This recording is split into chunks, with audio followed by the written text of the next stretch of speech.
এদিকে দেশে প্রথমবারের মতো মহিলাদের নিয়ে কর্মী সম্মেলন করল জামায়াত ইসলাম।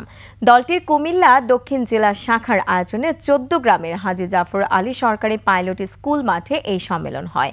এতে যোগ দিয়ে জামায়াতের কেন্দ্রীয় নায়েবে আমির ডাক্তার সৈয়দ আব্দুল্লাহ মোহাম্মদ তাহের বলেছেন, নির্বাচনের আগে সংস্কার জরুরি।